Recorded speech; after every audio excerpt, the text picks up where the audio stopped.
Hi y'all, this is Mystery, and today we will be playing The Bottom of the Well. I actually don't know a lot about this game, I just downloaded it off Steam, so I'm going to go ahead and get into it. Welcome to Bottom of the Well. This game is a visual novel, meaning it is mainly text-based piece of interactive fiction. A book where you get to decide what happens next. Oh great, I love these. Most of the gameplay consists of picking your choice from a selection of options which will further the story. Bottom of the Well does have some gameplay aside from multiple choice, though, the most important of which is the kind of Alice, our protagonist, you are going to play. For your first playthrough, we recommend you use default Alice, but the customization is there to use. Even if you complete the game, a different Alice may have a very different experience. If nothing else, you might just find a new way to die. Oh, well, that's nice. Okay. Thank you for playing our game, Red Nettle Studio. Okay. I'm gonna attempt to go with the default Alice, and if I don't like it, I don't know, I kind of want to go with the dark Alice, and then there's a customize option, or we can have them randomly generate an Alice for us. I'm gonna go ahead and do the default for this run, and I can always go back and do another one if I decide I don't like the default. The default Alice is capable of finishing the game to its true ending, but not necessarily through all branches. This Alice is career-motivated, friendly, somewhat lazy, a hopeless romantic with no survival skills at all. Okay.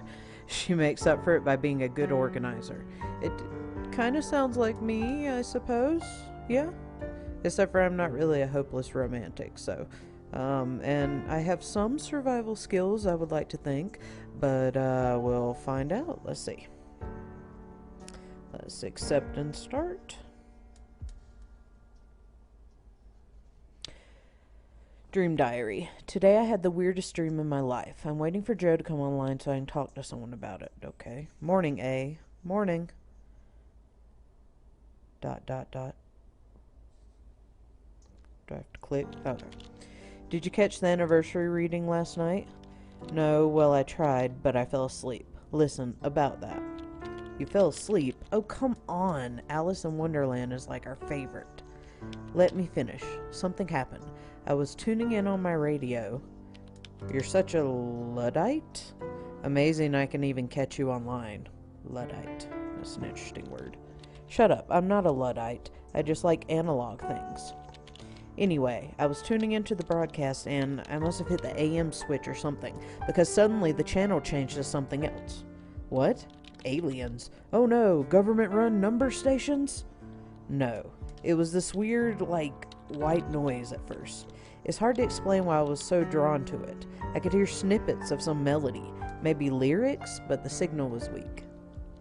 So you turned it off and continued looking for the Alice broadcast?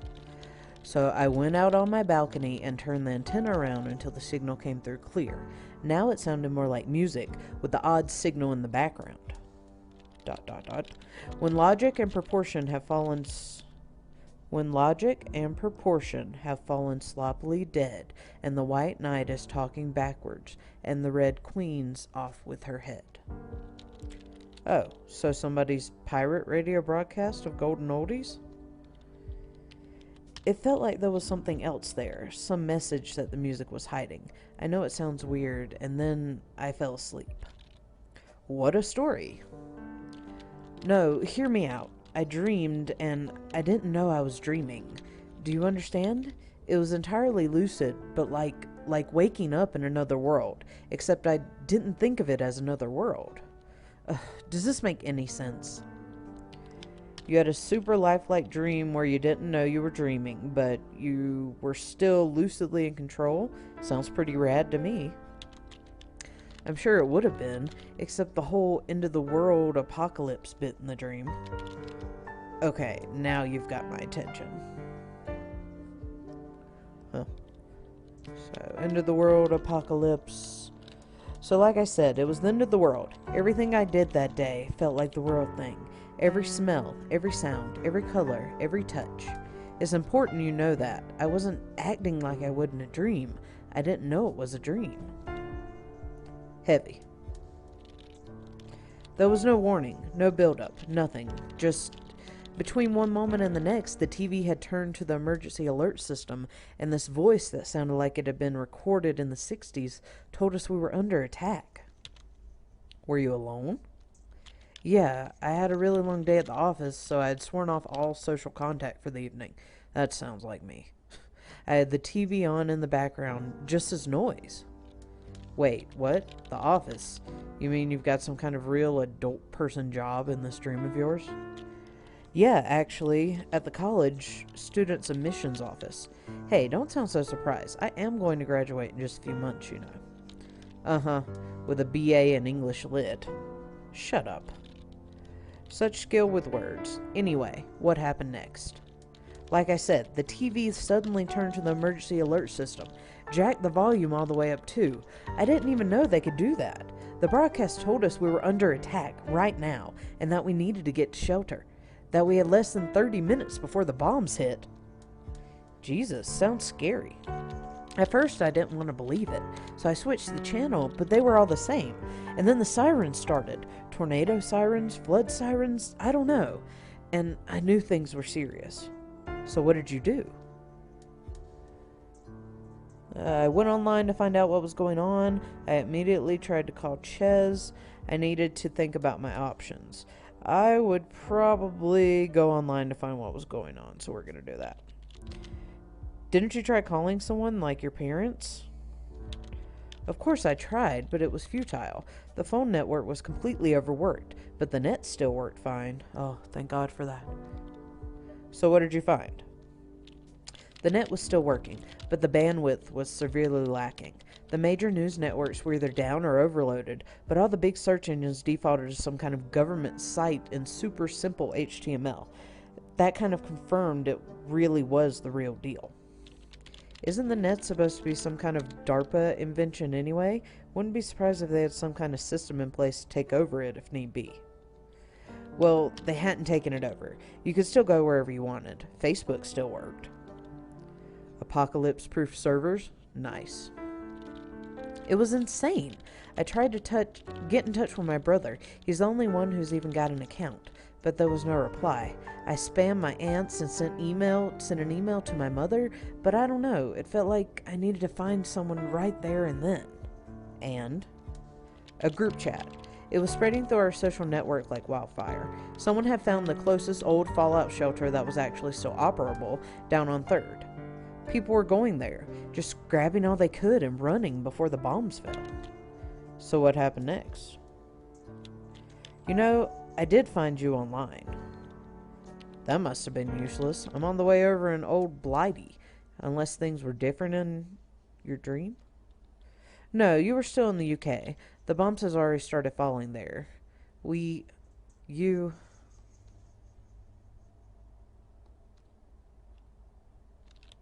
You disappeared.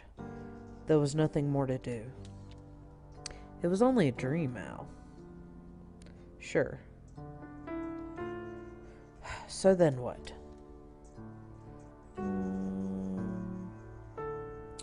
I immediately tried to call Chess. I needed to think about my options. The fallout shelter seemed like the best option.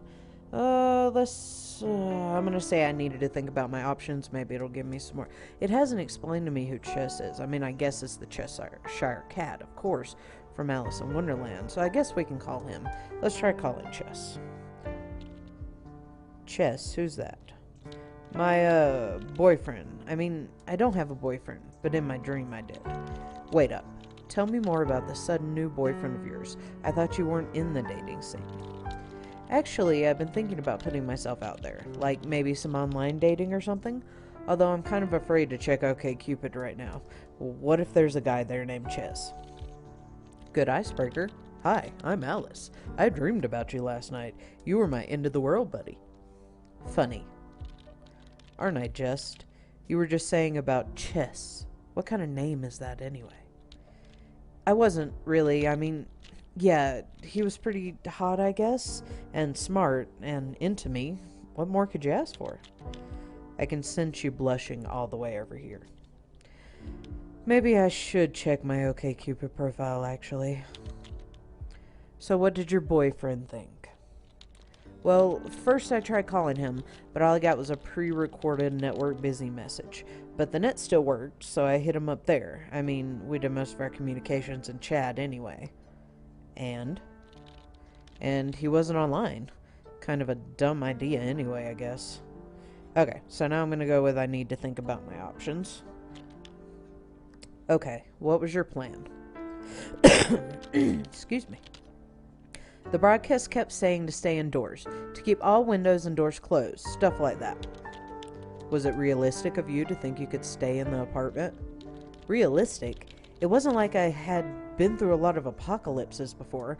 I'm not sure what constitutes realistic. I had enough food in my cupboards to last me a little while, so at least I had that going for me. Oh yeah, then I had my trusty radio, of course. I tried it, and it worked. It was sending out the same emergency broadcast as the TV, and you call me a luddite. You got me there, so what did you do? I think I'm going to... The fallout shelter seemed like the best option. I decided to try and tough it out at home. Well, I picked the random one who had no survival skills, the default Alice. So, since we have no survival skills, let's go to the fallout shelter where there are actually people around and somebody might be able to help me survive. The old fallout shelter was down on 3rd. It wasn't far, close enough to walk anyway. Did you think to bring anything? Oh right, yes, I grabbed the biggest bag I had. A backpack. People always called it magic. You could fit so much into it. Bigger on the inside and all that. Oh, Doctor Who reference. Bigger on the inside. Okay. Oh, okay. So, I can choose what I want to take. Let's see. We have food, flashlight, map, radio, spare clothes, and a sleeping bag. What is that? I don't know what this tag is right here. Let's see. These go in your hands, so I guess I can take flashlight, take a map, take the radio, spare clothes. Oh, can I take everything? Okay. So I can't take the food if I take all that other stuff. But what are all these things? Are these my clothes? You know, if you were smart, you'd just put the spare clothes on and layer them, and then you could just take it all. But let's see, what can I drop? Do I need the flashlight, map, sleeping bag, radio, spare clothes? I do want to take some food, so let's see, what can I drop? I'm gonna drop the sleeping bag. And we'll take food. Can I take 2 cans of food? Really? A whole sleeping bag will fit in there, but 2 cans of food won't? Okay. So I'm going to leave the sleeping bag and 1 can of food. Right now we've got the flashlight, the map, the radio, and food. So I'm going to exit. Alright. Well, go on. What was it like? Did you run into trouble? You could say that. God, that shelter. So... I headed towards the shelter from my apartment. I'll admit, I was still kind of hoping it was just all some kind of big false alarm, and by tomorrow everything would be back to normal. Like an extreme version of Orson Welles' War of the Worlds broadcast. Actually, the panic that radio show caused was greatly exaggerated, probably by Welles himself, and it worked. We still remember it today. Great ad campaign. Guess that English Lit degree is coming to some use at least. Yeah, well, it didn't really feel like it. I remember trying to think of words to describe the way the streets felt, the way the city sounded. Turmoil, chaos, anarchy, tumult, pandemonium. The capital of hell. Now who's got a degree in lit? Stop stalling. Yeah, it's just so fucking damn... Like I said, everything felt so real. The panic in the streets, the accidents everywhere, with no emergency responders showing up, and the ever-present siren. It was like everyone walked with their eyes to the sky, just expecting to see a flash. Did you make it to the shelter okay? The shelter was actually in the basement of a bar. They used it as storage, which was handy since there was a door towards the street. But there were no signs of anything signs or anything like that anymore. I just knew about it on the Facebook conversation. Okay, wait. Isn't that the bar you always go to? The Rad Bar? Yeah. Go on, Alice. Did you get in? I went to what I thought was a side door. It wasn't the kind of alleyway I'd usually hang out in. I could just imagine junkies and hobos sleeping among those trash bags. Anyway. The suspense is killing me. So I knocked on the door and then immediately tried the handle. It was locked. Nothing happened for a while. And then the door opened just a bit and she stuck her head out. She? The bitch queen. She was this red-headed chick who had taken charge of everything in there. She was the one who originally posted about the place, so I guess she felt she owned it somehow. She stood there in the doorway, looking me over, and then basically said, "We're full," like it was an exclusive club. I can't believe they just keep you out for no reason. Was it actually full? Huh, not a chance. There was a sign on the door that said capacity 100, and there was no way 100 people in there already. No way there was 100 people in there already. I said as much. She didn't reply. I guess you didn't just let it be at that? I tried talking my way in. I tried to push the door open. I said I wasn't the only one wanting to get in, or I gave up. Let's see. Oh, I can't remember my character traits. Does it tell me? We have the weather and a time up here. This is my backpack. Apparently I'm happy. I have my map.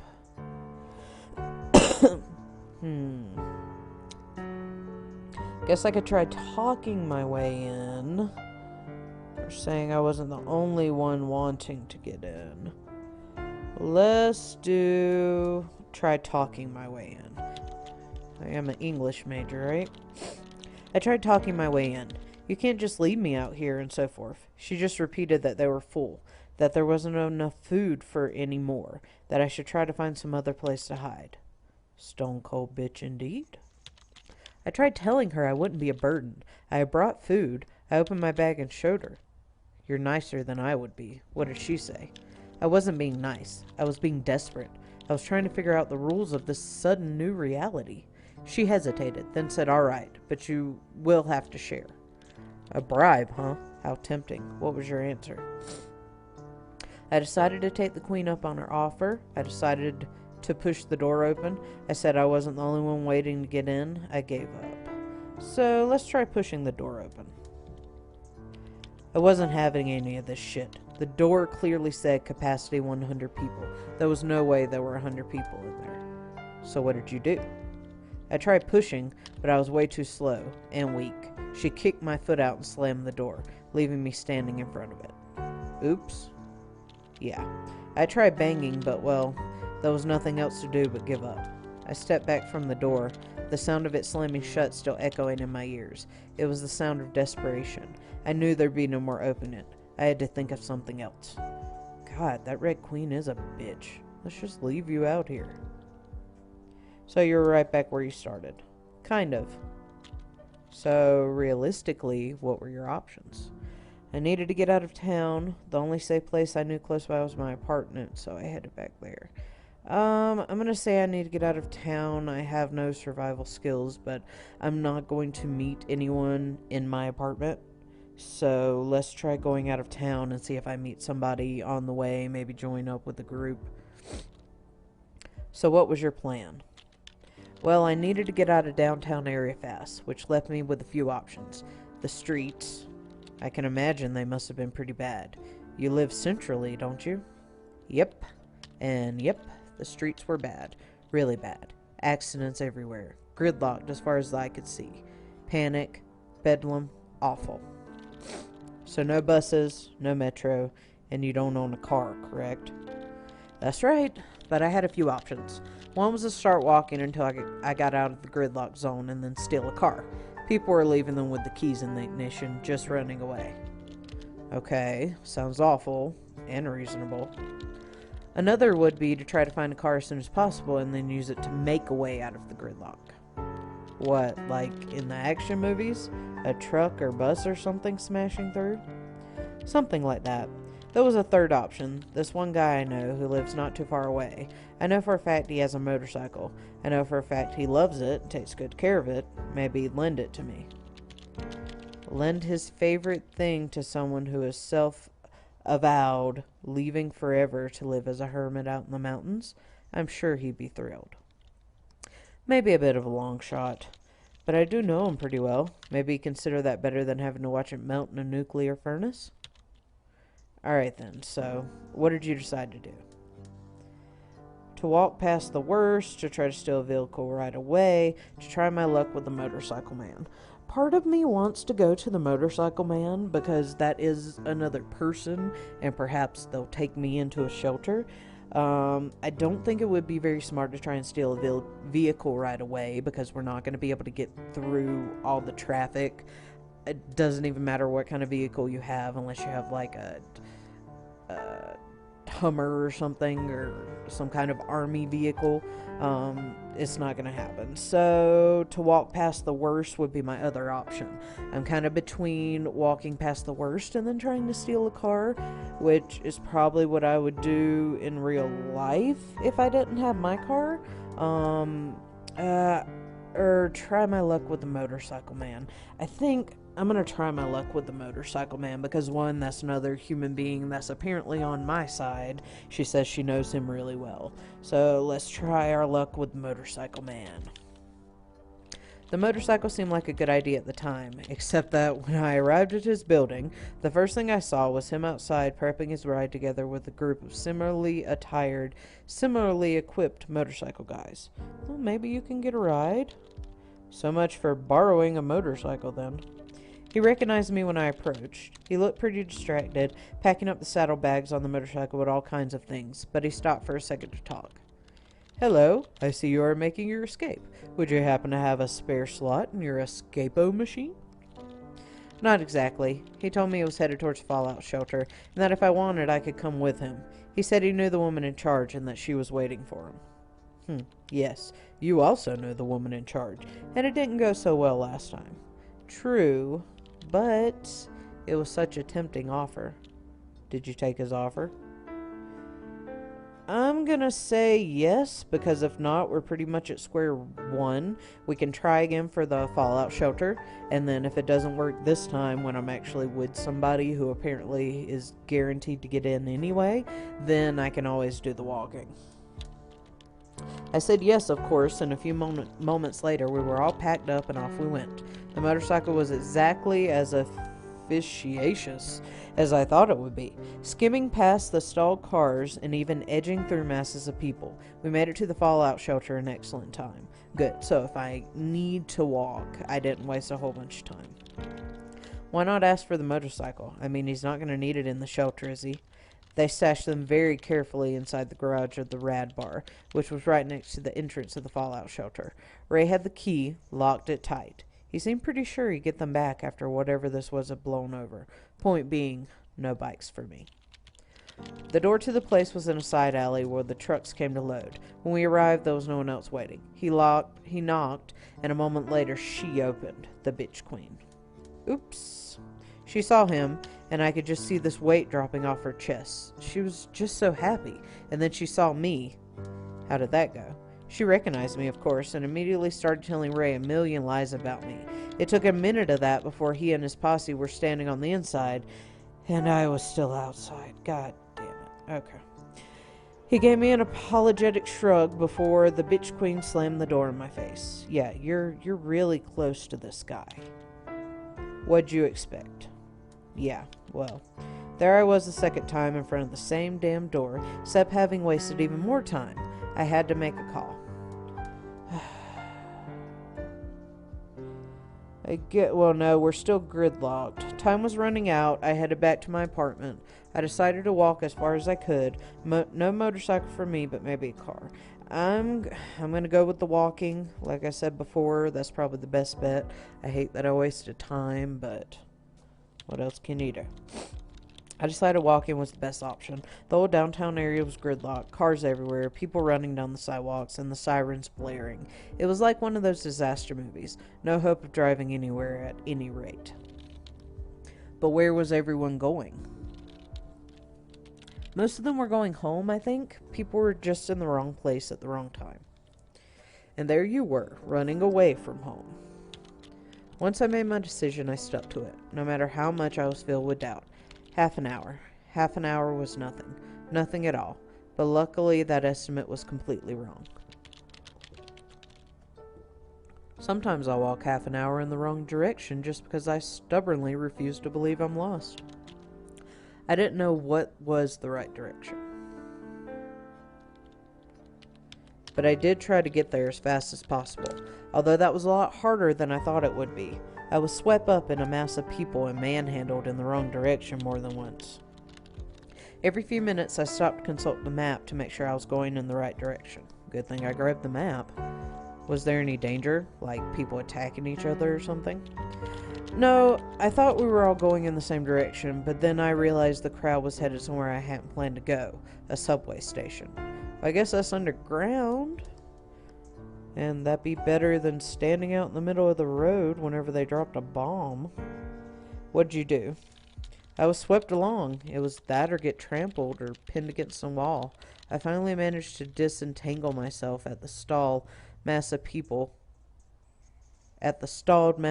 just outside the entrance. Apparently it was closed and people were trying to break through the gates. By the time I was out, though, I had lost a lot of time. Time, yes. Isn't that the thing you're fighting here? How far away were you planning on getting? Well, a lot further than I had gotten at that point. I could practically still see my apartment building, but the crowd was slowly thinning at least. And I actually saw a vehicle in motion, an ambulance, weaving between stalled cars with its sirens blaring. What did you do? What I had planned to, find and appropriate a car. I kept walking. Although I started looking for shelter, I kept walking, intending to get away from the danger before I had to stop walking. Let's see. I'm going to go with the plan and find a car, because since we're out of the gridlock now and like the ambulance can get through, once I'm able to find a car, I should be able to get out. I don't think there's going to be any shelter around here that's going to protect me, so I would like to get into a car and drive far, far away. So we're going to go with that. Excuse me. I'm still not sure how you're ethically justifying this to yourself. I was scared out of my wits, and it seemed like a good idea at the time. Fair enough. So how did you go about it? I, kind of just jumped into the first open door I found. Of course, there was no key, because the driver still had it. He had been on the other side of the car. Seeing me sitting there, he had a minor apocalyptic fit and ran at me, keys in hand. Awesome. God damn it, Alice. I knew you weren't car thief material. I panicked when I saw him coming and went for the door. He saw me do it and tried to stop me, but in my squirrely state, I managed to close it in his face and then immediately lock it. Of course, he did have the key, but I managed to crawl out of the passenger door before he got the door open again. Well, that's awesome. Lucky, lucky. Yeah, lucky indeed. Hey, it was my first attempt at car theft, even if it didn't go very well. I'm assuming you stopped after this? I skulked around for a little bit longer, but I didn't dare try another car. The next guy might have a gun in his hand, not the keys. So finally I decided to stop wasting time and start walking. Shouldn't you be finding some kind of shelter? Well, I saw it streak above my head, trailing a white cloud. What? You were outside when the bombs fell? I thought I'd have time to get away, but I just wasted too much of it somehow. I was out on the street when the initial shockwave came. There was just no duck and cover. Could have saved any of us there from that, I don't think. The next thing I know, I'm showered in glass, and every window above us shatters. Cars swerved off the road and crashed. Bedlam. And light. Bright, bright light. I tried to crawl out of the way when something hit me. Maybe a piece from a building? I don't know. I blacked out.